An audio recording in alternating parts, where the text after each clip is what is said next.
Oh, sorry.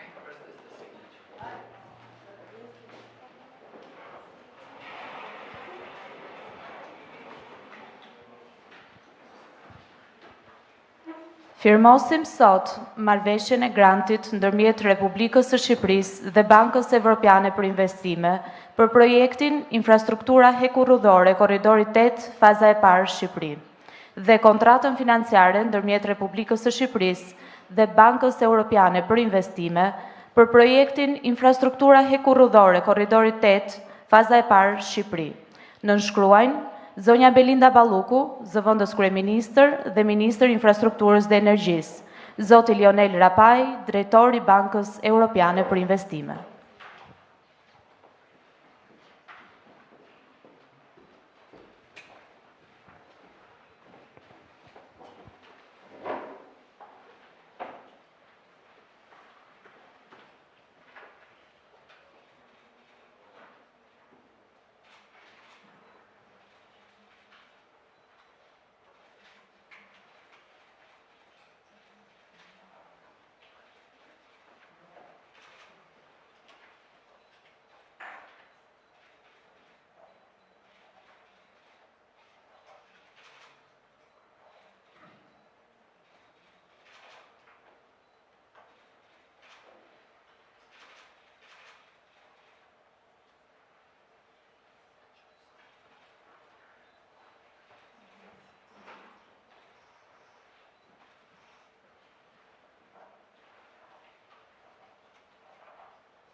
Faleminderit, ju ftojmë të ndiqni konferencën.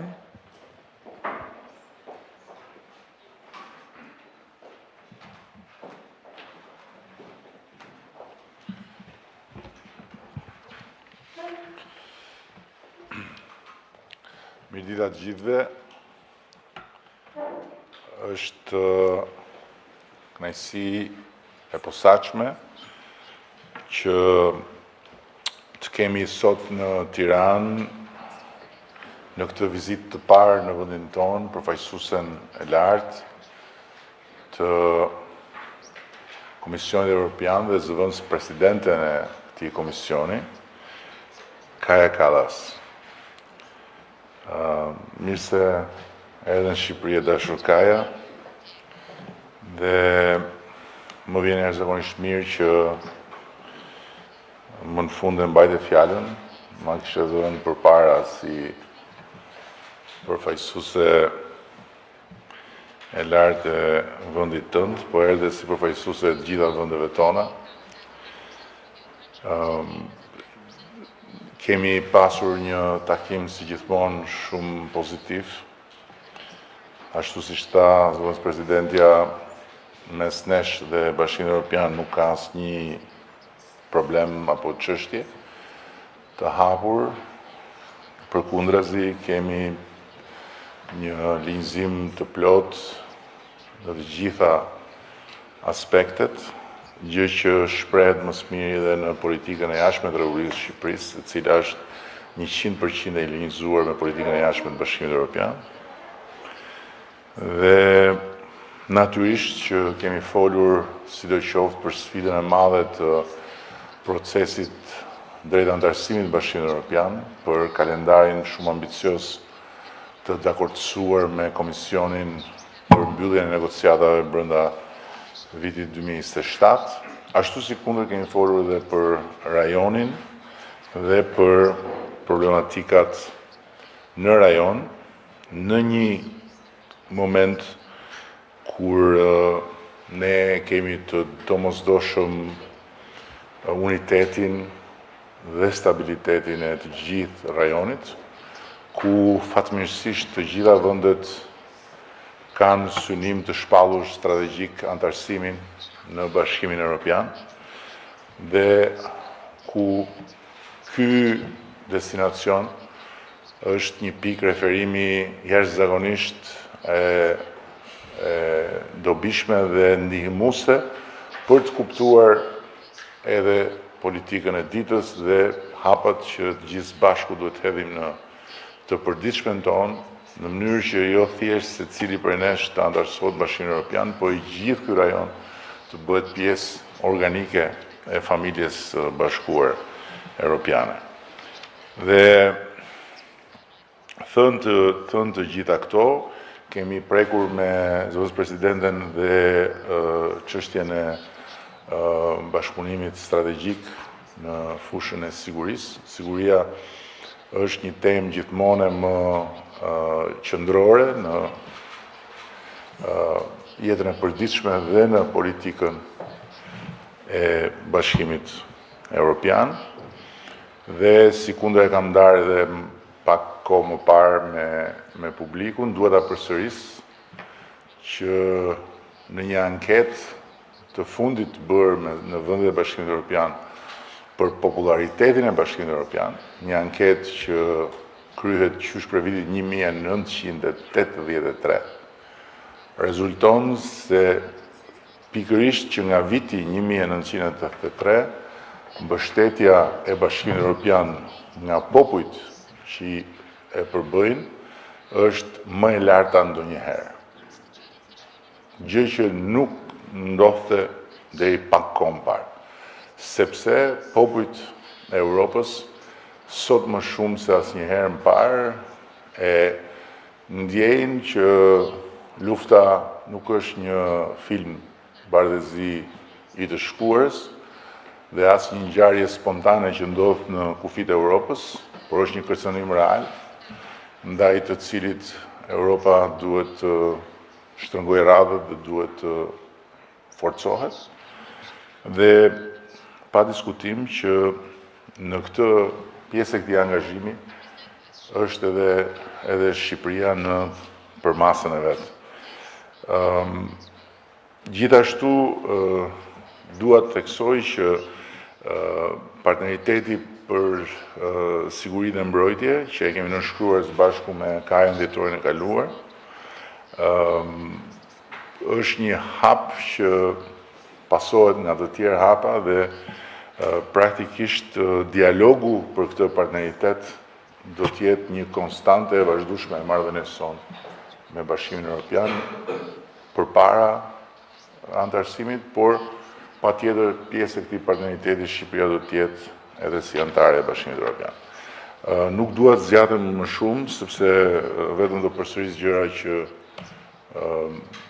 faktikisht po i them gjithmonë më shpesh, thuajse për ditë, lidhur me domosdoshmërinë e suksesit tonë në këtë përpjekje për të mbyllur negociatat brenda vitit 2027. Dhe më vjen shumë mirë që Kaja është një mbështetëse pa lëkundur e këtij procesi, një mbështetëse e pa lëkundur e unifikimit të gjithë Europës në ombrellën e Bashkimit Evropian dhe një mbështetëse deri tani e pa lëkundur e Shqipërisë, që është një vlerë e shtuar për ne, edhe ne çmojmë shumë qoftë në aspektin institucional, qoftë dhe në aspektin personal, përfaqësuesen e lartë, e cila vjen edhe në këtë vizitë në një kohë shumë të veçantë për të gjithë ne, dhe njëkohësisht bashkëpunimi ynë është një bashkëpunim tek i cilin ne besojmë shumë dhe tek i cilin ne do të jemi të investuar çdo ditë dhe gjithmonë të njësuar në qasjen tonë me qasjen e Bashkimit Evropian. Dhe shumë faleminderit edhe një herë për vizitën tënde. Është një vizitë që solli dhe një kombinim pak çuditshëm për ne midis diellit dhe të ftohtit. Ne kemi vënë diellin ti ke sjell të ftohtin nga Brukseli. por t'jeshe bindur që herës tjetër do të ketë vetëm diell dhe s'do ketë më vend për të ftohtin.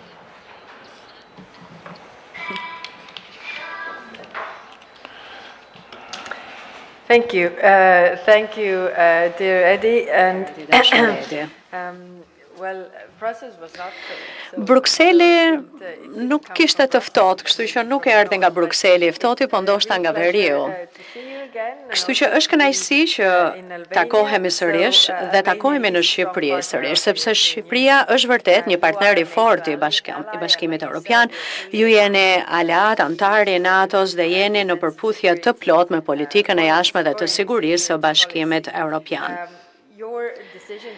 Vendimi juaj për të zbatuar plotësisht sanksionet e BE-s kundër Rusisë, së bashku me mbështetjen tuaj humanitare politike që i keni dhënë Ukrainës, tregon në fakt pikërisht për kushtimin tuaj ndaj vlerave të BE-s dhe e kuptoj që nga aspekti politik kjo nuk është gjithnjë e lehtë për t'u bërë.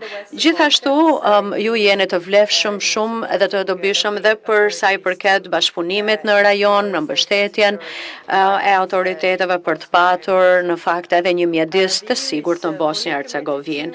Bashkimi Evropian është plotësisht angazhuar sa i përket Shqipërisë dhe natyrisht bashkëpunimi ynë sjell të mira për të dyja palët tona. Për Bashkimin Evropian pra ne jemi të angazhuar për të fuqizuar marrëdhënien më tej me Shqipërinë dhe për ju ne jemi partneri më i fortë tregtar. Një nga angazhimet e para që kam patur ka qenë nënshkrimi i partneritetit BE-Shqipëri për sigurinë dhe mbrojtjen, që siç e thatë pra ndodhi në dhjetor dhe ne sot do të shikojmë edhe frytin e saj të parë, pasi do të lançojmë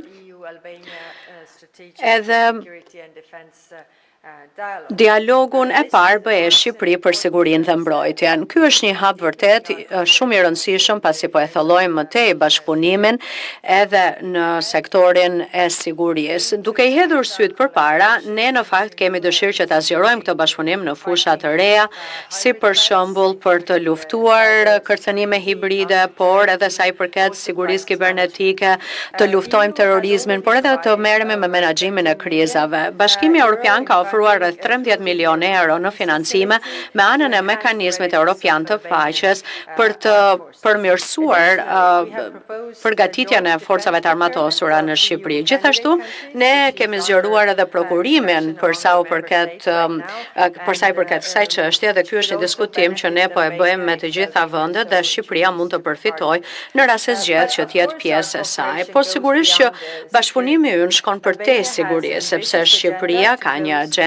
ambicioze për të përfunduar negociatat me BE-n në 2 vitet e ardhshme. Dhe ajo që dëshiroj të them është që nuk ka ndonjë qark të shkurtër për të arritur ose ndonjë rrugë të shkurtër për të arritur me antarësimin në BE përveç performancës së duhur në reforma. Dhe reformat janë të vështira, kështu që ju keni mbështetjen tonë të plot sa u përket çeljes së grup kapitujve të tjerë dhe përmbushjes së standardeve krahasimore, në veçanti në sundimin e ligjit. E ardhmja e Shqipërisë është në Bashkimin Evropian dhe unë me kënaqësi kam parë edhe në nënshkrimin e kësaj marrëveshje 90 milionë euro me Bankën Evropiane të Investimeve për të rindërtuar hekurudhën ndërmjet portit të Durrësit dhe Rrogozhinës si pjesë e korridorit të 8, pra të këtij projekti. Ky projekt do të sjell punë të reja, vende të reja pune, do të sjell më shumë tregti dhe do ta lidhë edhe më shumë Shqipërinë me fqinjët e saj, por edhe me Bashkimin Evropian. Gjithashtu do të jetë edhe një korridor i duhur ndërmjet shteteve anëtare dhe NATO-s. Për sa i përket mobilitetit ushtarak në Europën juglindore. Dhe kjo është shumë e rëndësishme për momentin në këtë mjedis kur flasim për sigurinë. E së fundmi ne diskutuam edhe zhvillimet në rajon dhe në fakt unë e vlerësoj shumë I vlerësoj këshillat, komentet që ju më keni dhënë për situatën në Ballkanin Perëndimor. Mendoj që ajo që është e rëndësishme është që në lidhje me Kosovën dhe Serbinë nuk mund të ketë ecuri pa normalizimin e plot të marrëdhënies ndërmjet këtyre dy vendeve dhe sigurisht që unë më pas do të shkoj në Bosnia Hercegovinë sot, pasdite, dhe do të takohem me të gjitha palët atje në mënyrë që të qetësohet situata në Bosnia Hercegovinë. Edhe një herë jam vërtet shumë mirënjohëse që jam këtu dhe natyrisht që me zor pres të rikthehemi për takimin e Komunitetit Evropian Politik. Faleminderit.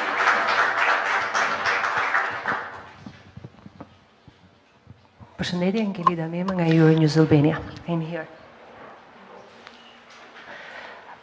I'm here in front of you.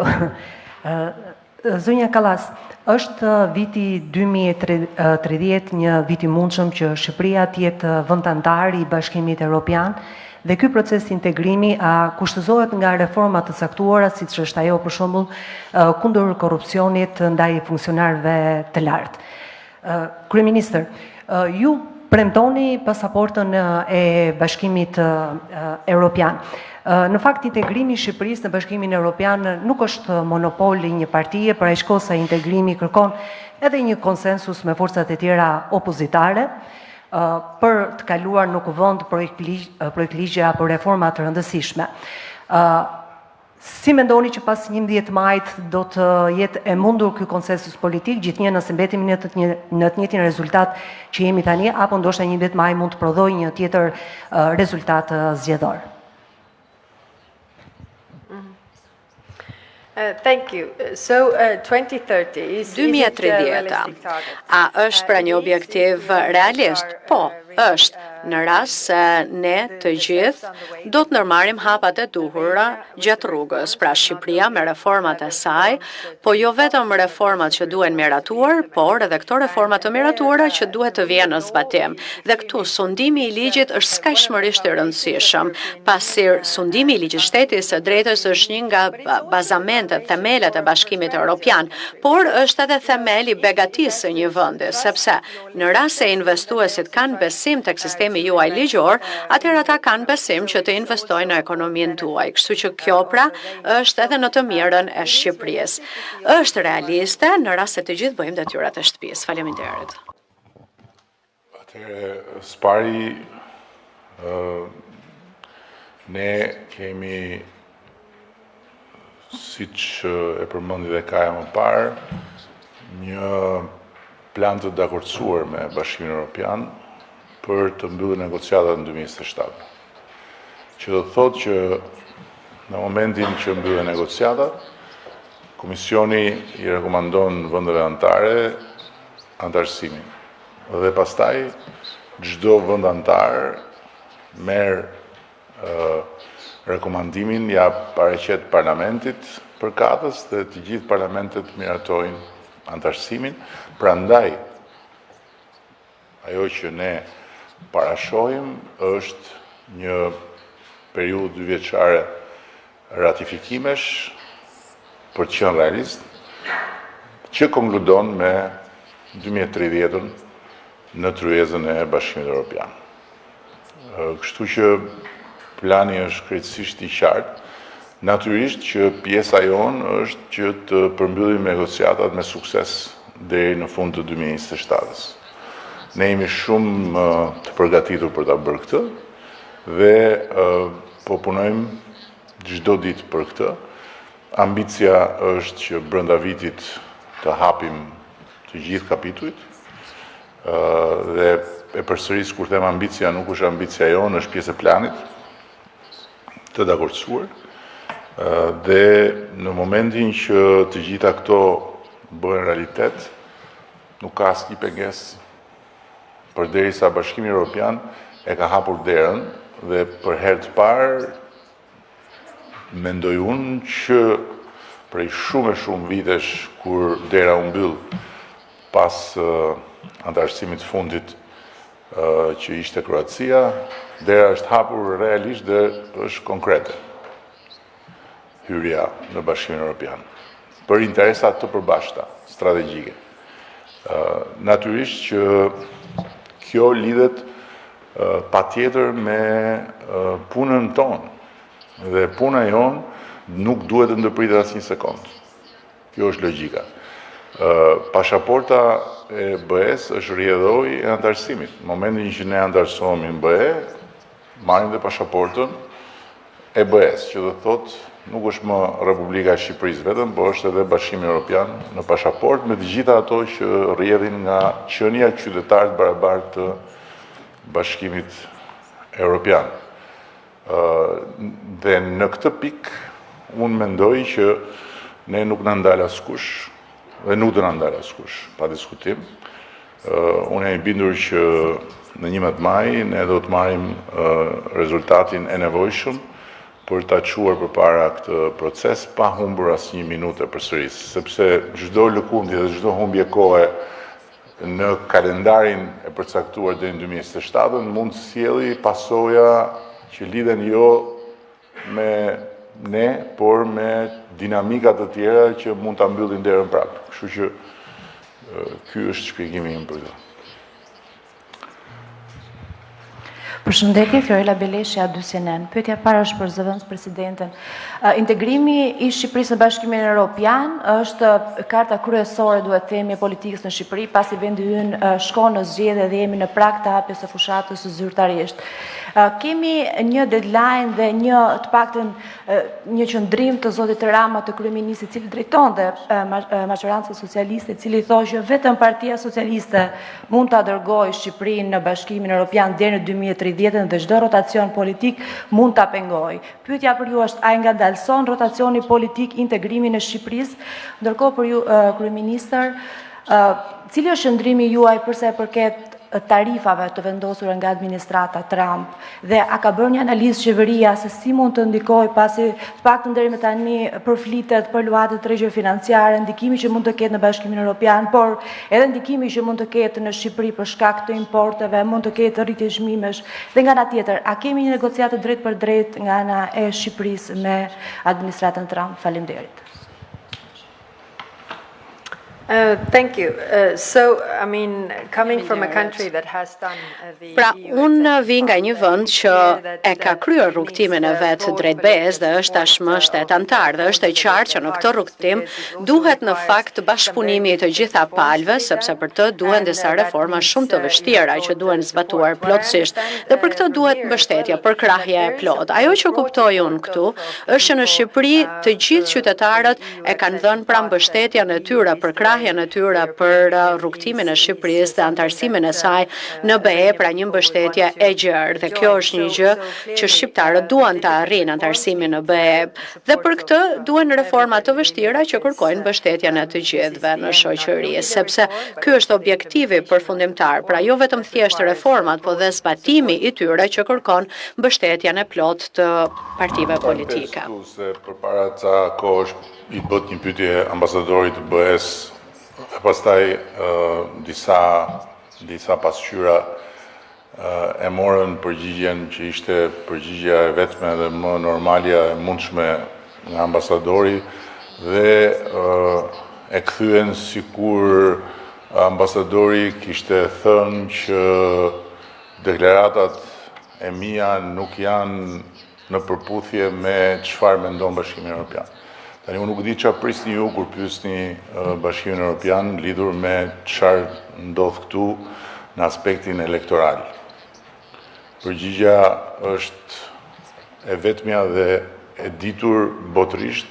Bashkimi Evropian nuk vendos kush fiton dhe kush humbet zgjedhjen në Shqipëri dhe as nuk lidh politikën e vet me kush zgjidhet në Shqipëri. Kjo është elementare.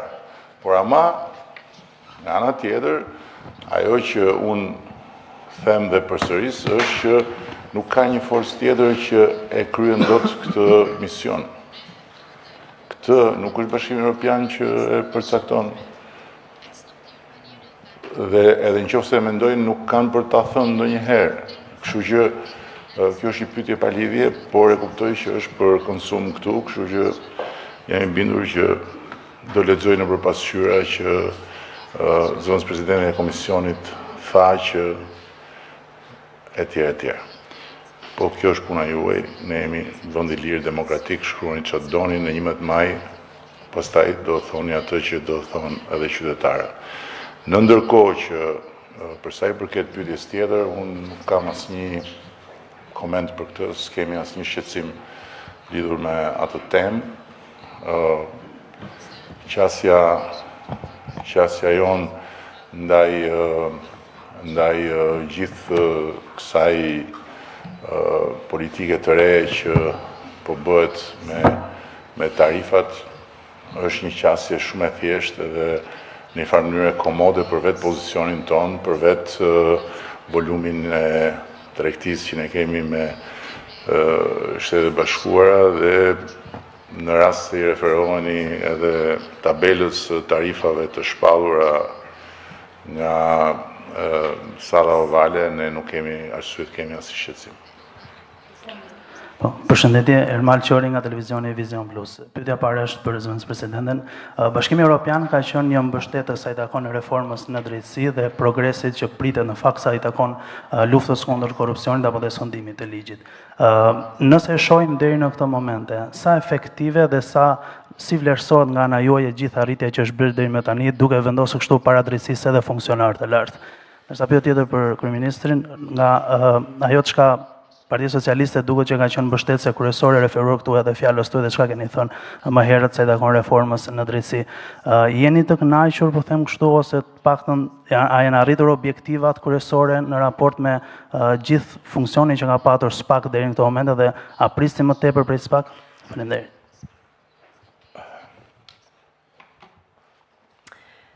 So thank you. Faleminderit. Po, reformat reformat e BE-s kanë disa faza në lidhje me sundimin e ligjit, lufta kundër korrupsionit. Së pari është miratimi e reformave, faza e dytë është zbatimi i tyre. Dhe më pas është edhe pjesa e gjyqësorit, jo vetëm që të fillojë procesin apo proceset, por edhe që të arrin në vendime të gjykatave. Dhe kjo është shumë e rëndësishme edhe për qytetarët që të shikojnë që të gjithë po e marrin seriozisht luftën kundër korrupsionit, sepse kjo është edhe një nga themelet e sundimit të ligjit, parat e tatim paguesve të shihet pra që po shkojnë aty ku duhet të shkojnë. Me që është edhe pyetja e fundit, duat të bëj një përmbledhje duke u nisur aty ku ka e mbylli fjalën e saj tek komuniteti politik evropian. Ne në ndërkohë jemi duke u përgatitur shumë intensivisht për summitin e komunitetit politik evropian që do të bëhet në Tiranë në datën 16 maj, ku do vinë të gjithë udhëheqësit e kontinentit, kam parasysh kontinentin demokratik evropian, që nga Britania tek Azerbajxhani, që nga Suedia tek Turqia, për të trajtuar temat e këtij summitit radhës. Dhe kjo është diçka e jashtëzakonshme për Shqipërinë, edhe është diçka e jashtëzakonshme për rajonin. Dhe natyrisht ka një arsye pse ndodh në Shqipëri.